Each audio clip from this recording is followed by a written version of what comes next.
Hi guys, welcome back to my channel. So somehow it's April favourites time. I know. It's my own fault that it feels like there's such a small gap this month because I was a little late, if you remember, doing my March favourites because of the big move up yar. And so April, it's already gone. So yeah. We have now kind of entered my transitional month. So I've noticed a lot of my favourites this month are products that aren't necessarily new. There's a couple of new things in there, but they're things that I'm like rediscovering and starting to put to use as I change my makeup dependent on my skin tone. So what you will notice today is my face is alarmingly light compared to my body because I tried a sample of a foundation this morning and that was the darkest shade they sent to me, which, yeah, so let's just get that out of the way. But I have started to kind of develop my summer skin tone now. I'm mixing my winter and summer shades, so I'm not like super tan just yet, but I am starting to develop some colour. So what I'm using has started to change. My favourite blushes in the winter no longer show up on me. My favourite bronzers in the winter are not bronzing me anymore. The highlights I've been using over the winter are starting to leave like a cast, like a light, too light cast and not melt into my skin tone anymore. So what I found is that this month I've kind of been picking stuff back up that previously has been too dark for me or just not worked for me or has been too extreme for me, and I've been letting go the stuff that is not showing up on me anymore. So that's been an interesting time. So the first thing I'm going to talk about, because it's an empty, is the Lancome Teint Idole Ultra Wear Foundation. This was on my project pan for this year and it's only April and this is all gone. This is my winter shade, so I'm not going to be repurchasing, I'm not going to need to repurchase this because I actually have this in my summer shade. But I just, every time I put this on, it kind of surprises me because it is just so beautiful.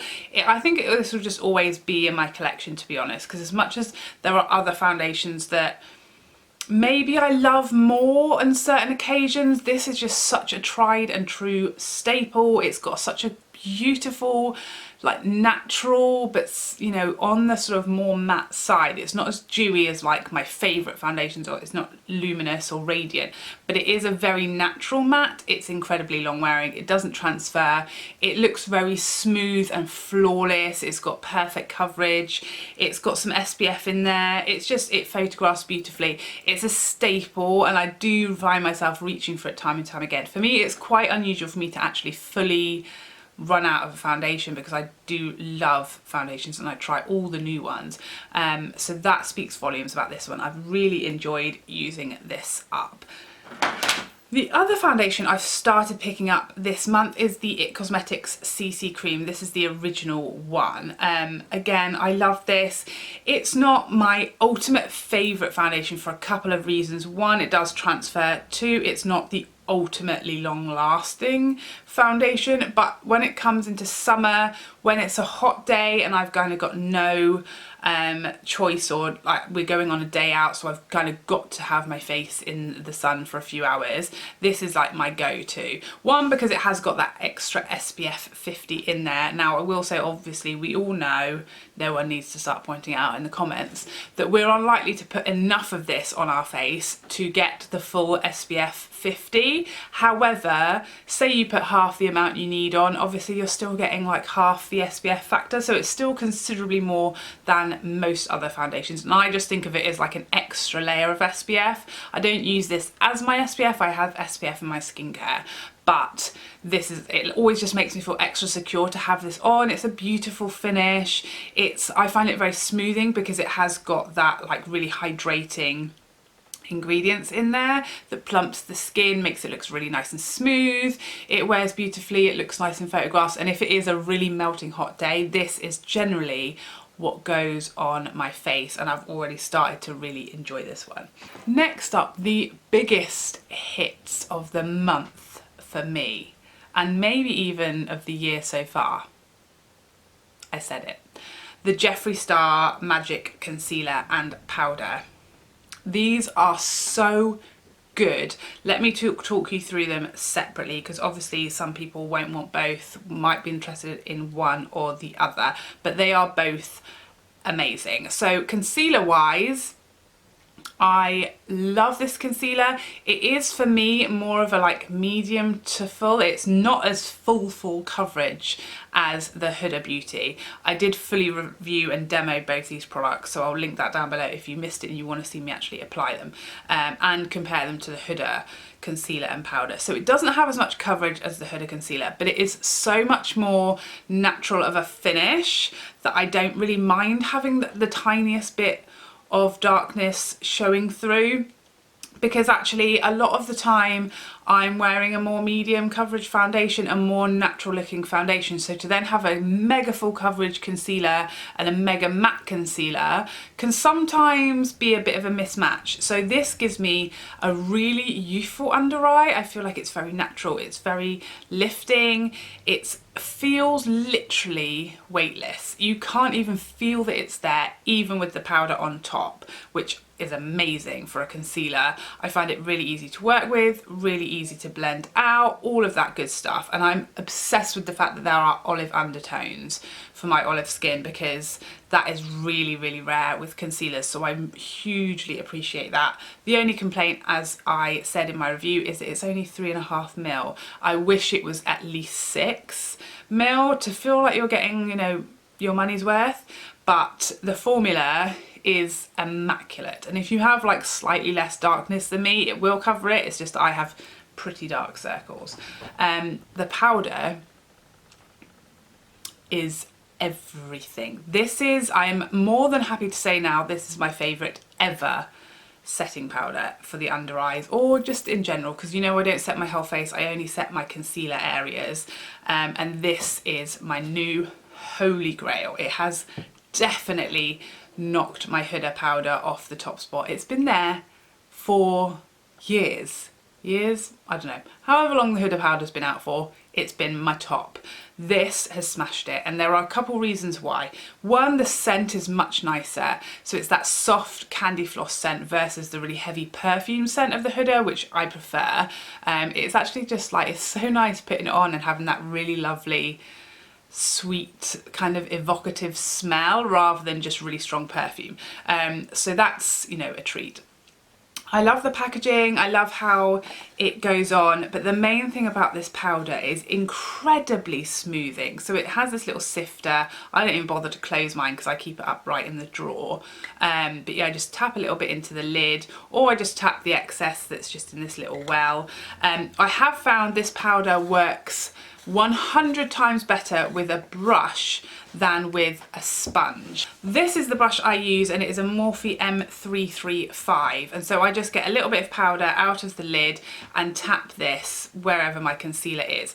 Now, the reason I think it works better that way is because it is so finely milled and so sort of creamy of a powder. If you use a sponge, it picks a huge amount up, and for a more mature under eye, or just a very dry under eye, less is more. So if you're trying to bake, that's great, use a sponge, it'll pick loads of product on and pack the product on, so that's perfect. But for me, when I just want to use the minimal product, just dabbing a brush in there, tapping it off, and then just lightly setting is perfect. It looks so flattering. It's so much less aging than the Huda, and actually the Huda is very, very good on me. I've loved it for a long time, but this is a lot less aging and drying under there. It also has a much more natural finish than the Huda, and again, like the concealer, when I'm going in with a dewy, luminous foundation, I'm using luminous blushes, it has been an issue for me to suddenly have these really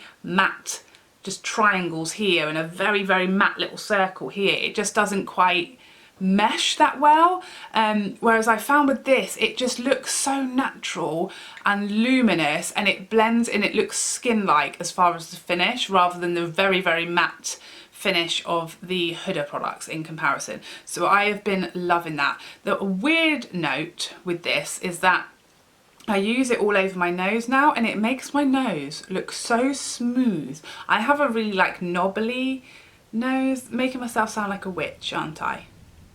It's not warty, it's just bumpy and, you know, it's not completely perfect smooth nose. I don't know what to tell you, but now it is. When I put this over the top, my nose is like just perfect. So I imagine people with pores, like large pores, will love this.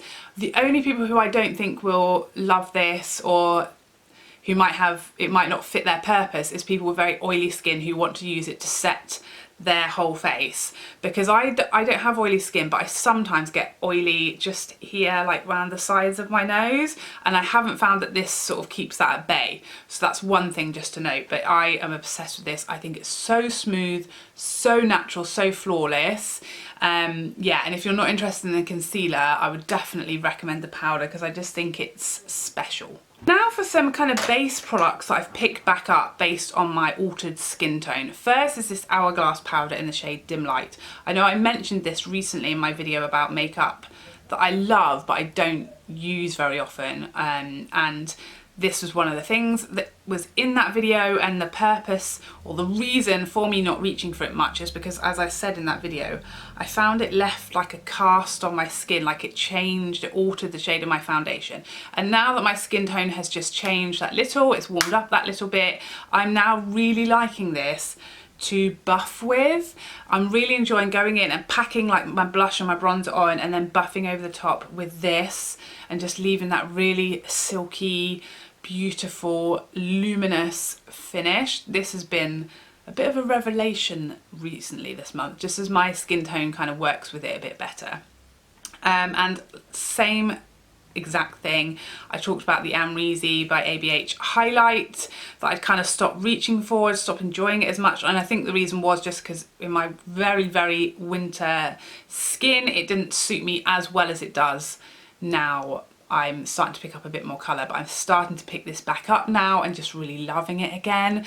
As my skin is a little bit deeper in the sun, it is just starting to flatter me a lot more and be a lot better on me than my lighter highlights that I've been using in the winter. Pretty much everything I picked up from the MAC Electric Wonder, is that right? Electric Wonder collection. This is the face palette. I have been really surprised by this, and I feel like every time I use it, I'm surprised by it. So this is what is on my cheekbones today. I also used this sort of pinkier shade in my inner corners, which I love because it's kind of a softer option for highlight, because it's got that sort of pinkier undertone. It's much more subtle and it's not as powerful. So if I want a more sort of subtle inner corner highlight or brow bone highlight that's not as like bright, then I go for that one. I've just mixed these two together on my cheekbones and above my brow, chin, cupid's bow, nose today.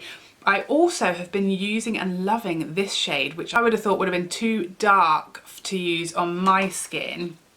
But again, now that I'm a bit more tanned, it looks really dark in the pan, but it's actually a fairly soft coppery shade, you can see there, and I can definitely mix these two together and use those on my cheekbones. As I get more colour to my skin, I can just use it by itself, but I really love just using this kind of over the top of my bronzer or mixing it with the lighter shades for my cheekbone highlight. And I'm getting much more use out of this than I thought I would. I'm using it non-stop to actually look in and do my makeup because it's got a brilliant mirror and it stays up, which really helps while you're just getting ready. Yeah, and I'm loving this whole palette. But the absolute win for me of this collection was these bronzers. When I reviewed the collection, I only had the Canyon Dreaming bronzer, which is what I've got on today because I used that ridiculously light foundation. I don't know if you'll be able to see, but I have battered this. I have got so much use out of this, and you guys know I've got a lot of bronzers. So in order to kind of get, you know, a fair bit of use out of a bronzer, you have to be pretty special. And what's special about these, other than this packaging, is the finish. It is so soft and luminous. There is no glitter in these. This is the darker shade, which I've now picked up, which is Sun Soaked Strip. You'll see there's quite a difference between the two. as I swatched them. The Sunsoaked Strip is more of a sort of reddish undertone, and Canyon Dreaming is very warm. So this is Canyon Dreaming and Sunsoaked Strip.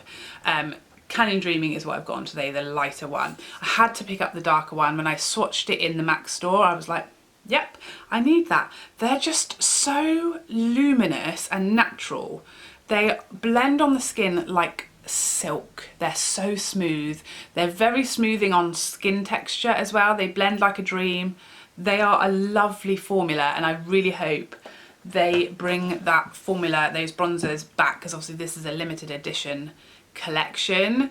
Yeah, and I feel like the one thing is that you'll probably go through them quite quickly because they are very soft, so you will get like kick up, but it just blends like an absolute dream, a bronzing dream. Next up, a couple of blushes that I've started enjoying since my skin has warmed up a little. First is Clinique's Cheek Pop, and this is the shade Ginger Pop. Oh my life, look at that. So as you guys know, I've been loving my Laura Mercier Peach Blush. This is very buildable, so don't be afraid, because obviously it does look quite intense there, and you can build it like even more so. But you can also, just let me show you how softly you can use this. So let me just show you just here. And this is what I love about these, is they can be so subtle, or you can get this. So that's what I love about this. In this place that I'm at the moment where, you know, my skin tone is not mega tanned, but it's no longer my winter skin, I know that I can use this all year round and just either go in lightly or really pack it up and really build it up. They build very easily and very beautifully. They always blend nicely. This is just this gorgeous, stunning kind of corally peach shade with a hint of like pink in it. Lovely, really lovely finish. Again, like not glittery but glow, and look how easy that blended out. Like it's just, they're such a nice formula. The other blush that I have been loving this month, with my skin tone being a little deeper, is MAC's Pinch Me. What's the point of showing you the other side? Pinch Me. It's kind of a similar shade, but this one is a bit more of a matte blush. So if I've gone a really luminous bronzer and foundation, then I'll reach for this one instead of the Clinique. But it's a quite similar shade, but it is a more natural, almost, maybe it's proper matte, I think, this shade. So this is the one that I'll reach for if I've gone for a glowy, luminous bronzer and skin, just to kind of give some balance on my face. But this is a beautiful shade for spring and summer if you've got slightly more tanned skin. Now, a couple of lip products, although they are the same formula, just different shades, and these are Charlotte Tilbury's Superstar Lips, I think the formula is called, and I've got the shade Sexy Lips and Happy Lips. I got a few of these in the giveaway prize that I won just before Christmas, and these two, I have Happy Lips on my lips right now, and this is the peachier of the two. Sexy Lips is more of a nude. So this is Happy Lips and Sexy Lips, and these are just perfect for spring and summer. They feel like a lip balm. They're nice and glossy, your lips but better. Very easy to wear. Don't need a mirror to apply them. Just perfect for this time of year when you're just out and about. Very nice slim packaging. Shove it in your handbag, and they're just never gonna let you down. They're always gonna be like easy to pair with any makeup look, easy to reapply, keeps your lips really nice and hydrated, perfect for hot weather. A couple of brushes this month that I picked up, new brushes from Bdellium Tools. So I got the 785, which is heaven, probably my favourite sort of first blending brush of all time. It's quite similar to the Sigma E40, but it's slightly more sort of triangular in shape, and it's fluffier, so it gives you kind of a softer blend, and it doesn't apply so much product when you initially go in, which is why I think I prefer it. I just love the shape of the handles. It's really nice to hold. It's a brilliant and really affordable eyeshadow first blending brush. I've been loving that one. And for a second brush, this is the Bdellium 776 blending brush, and this has got the blue handle. I got both of these off of Beauty Bay and they had like a slight discount, but still, I mean, even full price, they're really good price, these brushes. And this is a kind of crease or like outer V kind of brush. Again, it's not too dense, really nice and soft. I haven't had any shedding with either of these brushes. Really, really loved these two new brushes in my collection this month. Last but not least, I've got a couple of skincare items. First is the Laneige Lip Sleeping Mask in Berry. I got this in my Yes Style box that they sent me. They asked me to make an ad for them for their own channel, not for my channel. It was just like a little sort of skincare, like how-to video type of thing. So they sent me this to use in that, and I've only just started using it in the last couple of weeks because I had my lanolin to use up. I only use this at night because it has exfoliants in it, so I don't want to use it in the day and leave my lips, you know, to get damaged by the sun. It's lovely overnight, really, really nice. I wouldn't say it's better than the pure lanolin that I usually use, but it's as good as, and it's nicer on the lips because the pure lanolin obviously is not scented or flavoured. It's quite a sort of thick emollient type of thing to put on your lips, and it is just completely like tasteless and scentless. So this is nicer to put on your lips overnight, but I'd say the effects are on a par with that. So it is really, really nice. It does feel more comfortable on the lips. It does like taste nicer and smell nicer if you do accidentally lick your lips or anything like that. It's much more pleasant than pure lanolin. But yeah, it really does do the job. Overnight it makes my lips really, really soft, and I feel like plumper as well, probably because of the exfoliants in there. It really has been making my lips feel perfect for like putting lipstick on when I wake up in the morning. And last but not least, this is the Holika Aloe Facial Cleansing Foam. There is one reason and one reason only that I bought this. Can you tell what it is? I mean, how cool is that packaging? I'm obsessed. So this I use as the second step in removing my makeup. I always go in with an oil cleanser first. I use the MAC Tranquil oil, and then I use this with a flannel or a muslin to just give my skin a real wash and get rid of any residue. What I love about this is the smell of aloe vera. Is very, very calming and refreshing. I really love the scent of this, and it is very foamy, so you only need a small amount. It feels nice and cooling, but it gets a really good foam, like lather going, which I love because it just makes me feel, if something really foams up and lathers, it just makes me feel like it's really, really doing the cleansing job, you know. I need the lather to feel clean, and this is very, very lathering. Smells very beautiful, very relaxing at the end of the night, very nice and cooling, and it definitely does the job as far as cleansing the skin. I find that once I go in, was my final step with like a pad and some micellar water just to check, there's literally nothing left. Everything is gone. So yeah, I've really been enjoying this one, and the packaging, I mean, I don't even care if it does nothing, to be honest. It's just super cute on your dresser. So those are my favourites for you for the month of April, and now I have one gigantic fail to share with you, and that is this Laura Mercier Sun-Kissed Veil from the Riviera Sun collection. Now this looks so beautiful, I will give it that. I did review this, and I'll link that down below if you want to see me use this and putting this on. And I mentioned in that video, I ordered this expecting this to be a cream bronzer, and I thought this was going to be an alternative to my Chanel Soleil Tan de Chanel. It said it was a dewy finish, so I thought, oh my god, it's going to be a dewy version of the Soleil Tan de Chanel. It sounded like heaven, a gorgeous, stunning compact, which it does have. However, when it turned up, it is not a bronzer. So what this actually is a very gritty, very sticky, I guess you can call it a highlight. It's basically got no base, so it's completely sheer, slightly orange glitter that feels very gritty and very sticky to apply. I mean, you can see on my hand it barely shows up. When you go out and look at it in like daylight, it looks very glittery. People had a go at me on that video because they were like, it's not a bronzer, like use it properly. So I just want to show you this picture, which is from the Laura Mercier website.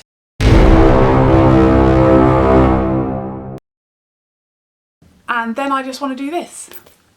So yeah, in different places, depending where you look, someone actually took it upon themselves to send me a link to the product on Cult Beauty to tell me it's not a bronzer. Where does it say it's a bronzer? You're basically a wally. But yeah, that's where it says it was a bronzer. It says it on the Laura Mercier website. So that's annoying. In various different places it's called a bronzer, other places they just use the name, which is the Sun-Kissed Veil. The description sounds like a bronzer, it looks like a bronzer, and on the Laura Mercier, the brand's own website, it's called a bronzer. And it also appears in the bronzer section on all of the websites that it's listed on. So I feel it's misleading. However, bronzer argument aside, I don't think it's good for anything. I've tried it as apparently the way that it's supposed to be used, which is like, you know, just a glow product, like a cream glow, a cream highlight, whatever you want to call it. I don't like it like that either. It's very sticky, it lifts product underneath. The only way I can see this working for anyone is if you have maybe tan skin and you are wearing no other makeup and you just want a little bit of a glittery product in some places. I mean, I think it will work all right on the body, but it does transfer, it is sticky, and it's very glittery, so I feel like there are much better, much cheaper products that do that as well. So I really don't have anything good to say about it. It's definitely a total waste of money for me. What I will say was fantastic is I got this from feelunique.com and I complained to them about the product. Obviously in the UK we can't return makeup, but they did give me a £10 voucher to use on their site just as like a goodwill. We're sorry it didn't work at all for you. So that was fantastic customer service from them, and I would definitely recommend using them in the future. I've bought a few things from them since because I had such a good experience with their customer service, and their delivery is really quick and amazing, and their packaging and their samples are really, really good. So that was the good thing that came out of this terrible, terrible fail. So there you have it. That is my faves and my fail for the month of April. I hope you've had a great April and I look forward to trying better makeup in May. See you all soon. Bye bye bye bye bye.